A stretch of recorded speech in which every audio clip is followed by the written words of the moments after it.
Hello students, हम लोग समरूपता पर आधारित प्रमेय देख रहे हैं और ये अंतिम प्रमेय बचा है, प्रमेय संख्या 7। चलिए इसको देख लेते हैं।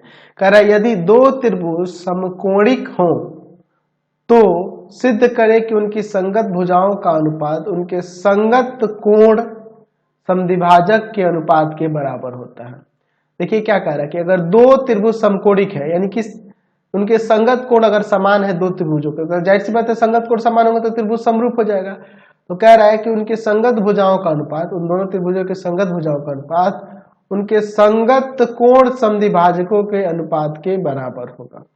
ठीक है, यानी उनके संगत कोण के जो समद्विभाजक होंगे उनके अनुपात के बराबर इनके संगत भुजाओं का अनुपात होगा। चलिए देखिए क्या कह रहा है, इंग्लिश में देख लीजिए क्या कह रहा है कि if two triangles are equiangular, यानी संगत कोण अगर समान होंगे, करस्पॉन्डिंग एंगल्स इक्वल होंगे, तो so that the ratio of the corresponding sides, the ratio of the corresponding side is the same as the ratio of the corresponding angle bisector segment.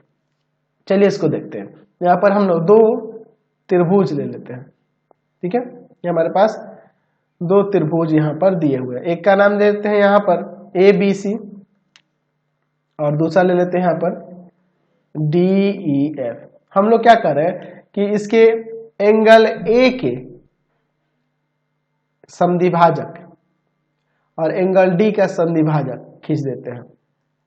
यहाँ पे नाम दे देते हैं, मान लीजिए एम, और यहाँ पे देते हैं एन। कोण के समद्विभाजक, यानी कि ये कोण इसके बराबर है, दो बराबर भागों में बटा है, और ये कोण इस कोण के बराबर, ऐसा हम लोग यहाँ पे कर दिए। चलिए तो पहले क्या दिया हुआ है ये लिख लेते हैं और क्या सिद्ध करना है उसके बाद लिखेंगे। दिया है यहाँ पर कि त्रिभुज ए बी सी तथा त्रिभुज डी ई एफ में इनके संगत कोण बराबर लिख देते हैं। एंगल ए बराबर एंगल डी, एंगल बी बराबर में एंगल ई, एंगल सी बराबर में एंगल एफ। और क्या दिया है, दिया है कि ए एम तथा डी एन, एम तथा डी एन क्रमशः एंगल ए तथा एंगल डी के समद्विभाजक है, समद्विभाजक है। तो सिद्ध करना है, क्या सिद्ध करना है कि इनके संगत भुजाओं का अनुपात, यानी कि ए बी बटा में डी ई, बी सी बटा में ई एफ, और यहाँ ई एफ, और ए सी बटा में डी एफ, ये बराबर होगा। और किसके बराबर होगा जी, तो इनके ये समद्विभाजक है, इनके अनुपात के बराबर, यानी कि ए एम बटा में आपका डी एन यहाँ ले लेते हैं। ये हमें साबित करना है। चलिए अब इसके बाद ध्यान से देखिए, हम लोग इसका यहाँ पर प्रमाण देखते हैं। त्रिभुज ए बी सी, ठीक है, ध्यान से देखिए। चलिए यहाँ पे थोड़ा सा इसको अलग कर दिए। त्रिभुज ए बी सी तथा दूसरा त्रिभुज कौन है, तथा त्रिभुज डी ई एफ में यहाँ पर इनके संगत कोण बराबर दिए हुए हैं पहले से। एंगल ए बराबर में है एंगल डी, एंगल बी बराबर में है एंगल ई, एंगल सी बराबर में है एंगल एफ। ठीक है, ये सभी के सभी दिया हुआ है। तो यहाँ से त्रिभुज समरूप नहीं हो जाएगा, त्रिभुज ए बी सी समरूप हो जाएगा त्रिभुज डी ई एफ के एंगल एंगल एंगल समरूपता से। ठीक है ना जी, ये समरूप हो गया, समझ गया। तो समरूप हो गया तो लिख सकते हैं कि दो समरूप त्रिभुजों के संगत भुजाओं का अनुपात बराबर होता है। संगत भुजाओं का अनुपात बराबर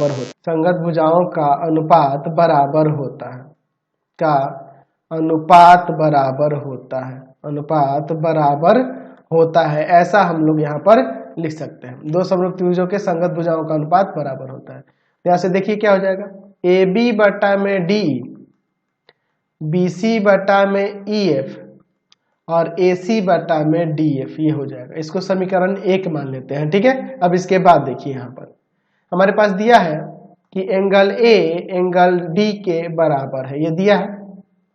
अच्छा, 1/2 से गुणा कर लेते हैं, 1/2 से गुणा करने पर, ऐसा इसलिए हम लोग कर रहे हैं ना ताकि इन दोनों छोटे वाले त्रिभुजों को समरूप कर सके, ताकि इनके संगत भुजा का अनुपात में बराबर दिखा सकूं।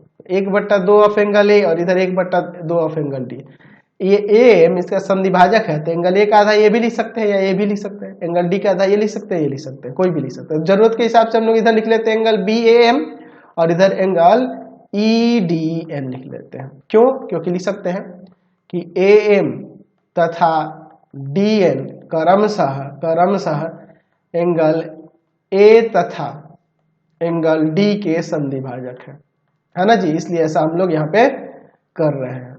चलिए अब इसके बाद देखिए, अब इसके बाद देखते हैं दोनों छोटे वाले त्रिभुजों में, त्रिभुज ABM तथा त्रिभुज DEN, इन दोनों त्रिभुजों में देखिए क्या हो जाएगा।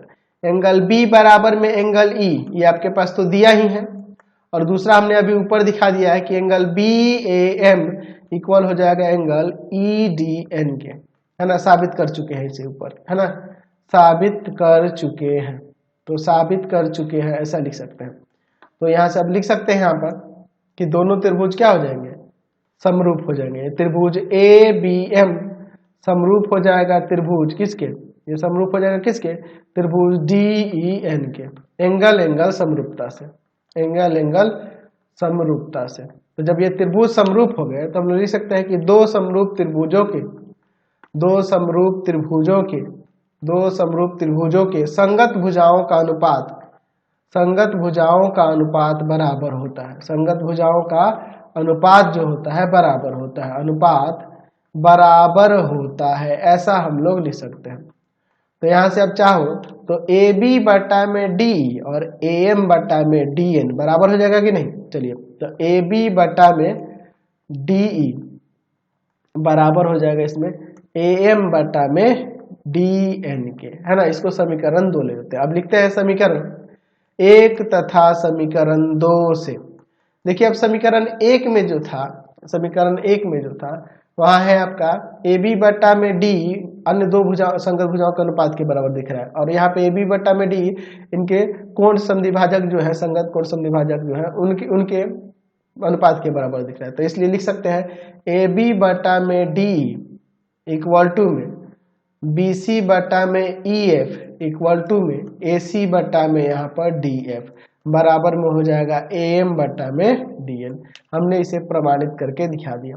तो हमने यहाँ पे ये देखा कि अगर दो त्रिभुज के समकोणिक है, यानी कि उनके संगत कोण बराबर है, तो जब संगत कोण बराबर होंगे तो जाहिर सी बात है त्रिभुज समरूप होगा। तो जब ये त्रिभुज समरूप होगा तो हम लोग कह पाएंगे कि इनके संगत भुजाओं का अनुपात इनके कोण के जो संगत कोण के संधिभाजक होंगे उनके अनुपात के बराबर होगा। इसके पहले भी हमने प्रमेय देखा था कि अगर त्रिभुज समरूप हो, यानी कि अगर उनके संगत कोण समान हो, त्रिभुज तो समरूप होगा ही, तो उनके संगत शीर्ष लंबों के अनुपात के बराबर इनके संगत भुजाओं का अनुपात होगा, है ना। माध्यिका के भी अनुपात के बराबर इनके संगत भुजाओं के अनुपात के बराबर होगा, माध्यिका का अनुपात इनके संगत भुजाओं का अनुपात होगा। ऐसे हमने कई सारे प्रमेय अभी देख लिए हैं पीछे के वीडियोज में। टोटल मिलाकर हमने इसमें लगभग टोटल मिलाकर यहाँ 7 प्रमेय देखे और 2 उप प्रमेय भी देखे, और इन्हीं सब का प्रयोग हम लोग आने वाली प्रश्नावली में करने वाले हैं। तो कोई दिक्कत नहीं होने वाली है आने वाली प्रश्नावली में, सारे क्वेश्चन आप बना पाएंगे अच्छे तरीके से। बस आपको ध्यान देना होगा सभी प्रकार के प्रमेयों पर, और कक्षा 9 में भी जो प्रमेय वगैरह पढ़े उन पे भी ध्यान देना होगा, और इसमें जो पढ़ रहे हैं वो भी ध्यान देना है, समझ गए। तो आपको हमारे 3 चैनलों को सब्सक्राइब कर लेना होगा। पहला है पाथफाइंडर क्लासेस छपरा, दूसरा है आपके पास भारती भवन रविकांत सर, और तीसरा चैनल है Ravikant sir R D Sharma solution. तीनों चैनल को सब्सक्राइब कर लेंगे। इससे रिलेटेड वीडियो के लिए सीधे डिस्क्रिप्शन में, इससे रिलेटेड नोट्स के लिए गूगल पे जाकर सर्च करेंगे www.ravikantsir.in, और यहाँ जाकर आप सभी क्लासेस की नोट्स उनके PDF को डाउनलोड कर सकते हैं, पढ़ सकते हैं। इंस्टाग्राम और फेसबुक पे जाकर पाथफाइंडर क्लासेस छपरा को लाइक एंड फॉलो करना नहीं भूलेंगे। Thanks for watching the video. Comment करके जरूर बताया करें कि हमारे चैनल की वीडियोज आप सभी को कैसे लगते हैं। इसके अलावा एक और हमारा चैनल है आलोक भारती पब्लिकेशन